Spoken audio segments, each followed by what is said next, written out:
Let's walk through how to map different articulations to your keyboard.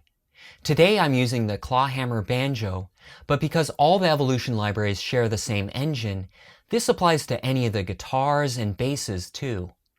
In the play section of the interface, you'll see a scrollable list of all the instrument's articulations. There's the articulation's name on the left, and then the condition that it's assigned to, and then the condition's properties on the right. So because this articulation is assigned to the velocity condition, you'll see the controls for setting the actual velocity range here on the right side where you can adjust it. So if I assign an articulation to something like a key switch instead of having a range control, you'll see I've got the MIDI note that I can move around to change which key the key switch is currently assigned to. Something important to know is that if an articulation's conditions overlap, the one further down on the list takes precedence.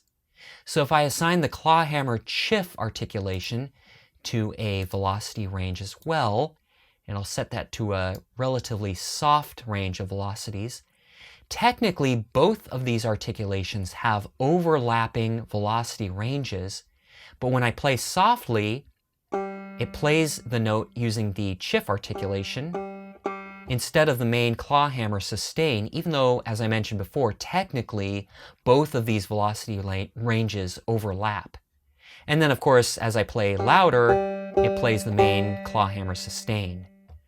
I'll do that with one more articulation.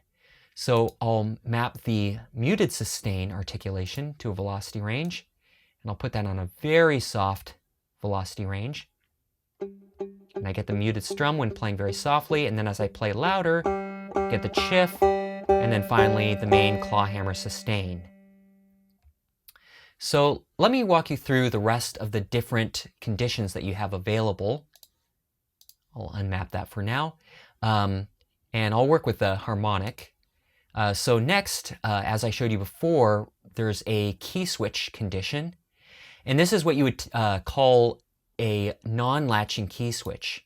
What that means is the articulation will only get selected as long as I have that key switch, which is mapped to a A#1 right now. As long as I have that currently held, it'll play the notes using the harmonic articulation. And then as soon as I release that key switch, it'll revert to using the rest of the articulations.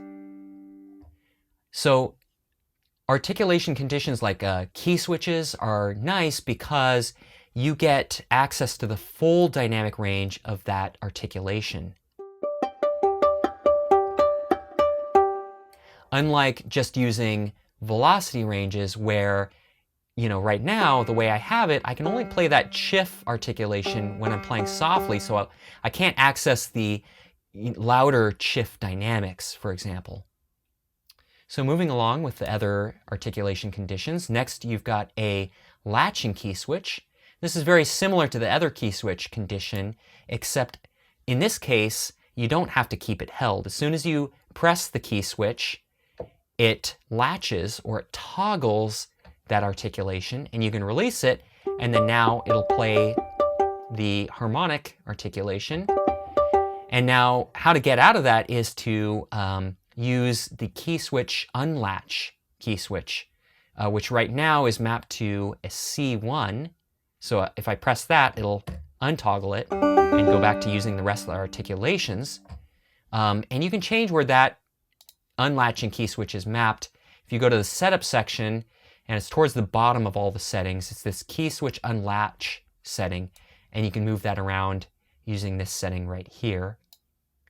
So that's something to bear in mind if you want to use any latching key switches. And then next we have a sustain pedal condition, and what that means is when I hold the sustain pedal down, it'll select the articulation. And then as soon as I release the sustain pedal, it'll go back to using the other articulations. And you can click on the pedal down value right here, and it'll switch it to pedal up if you want to reverse the behavior. And then next we've got the soft pedal. I don't have a soft pedal connected right now, so I can't demonstrate it. You'll just have to take my word for it that it works just like the sustain pedal. except with your soft pedal if you have one connected. And then next there's a random percentage, and that way you can have an articulation randomly get selected. So if I move the value down to 0 through 50%, it'll get triggered half of the time.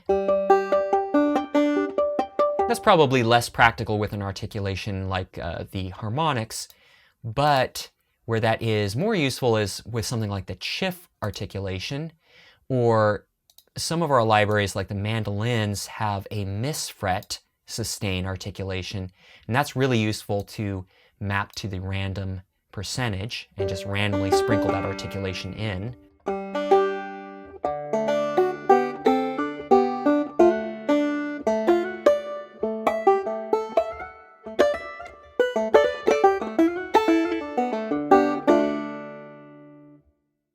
And then, as I showed you before, you can make it happen less frequently by just reducing the range of those random percentages, or more frequently by increasing them.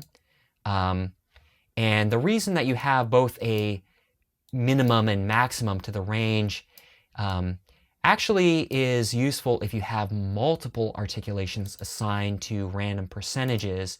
You can kind of have them in different ranges. And in very specific circumstances that can actually be useful. So let's see, the next conditions are all of these MIDI CC conditions here, and that way you can map them to a MIDI CC to be controlled with like a knob or slider on your MIDI controller. So I have MIDI CC number 17 mapped right now in my MIDI controller, so let me map the harmonics to sort of an upper range of values. And then as I play, right now it's set to 0, so it's just using the main claw hammer sustain, and then I'll move the MIDI CC up, and now I'm getting the harmonics. And just like with the key switches, the nice part is when using MIDI CCs to select articulations, you get the full dynamic range of that articulation.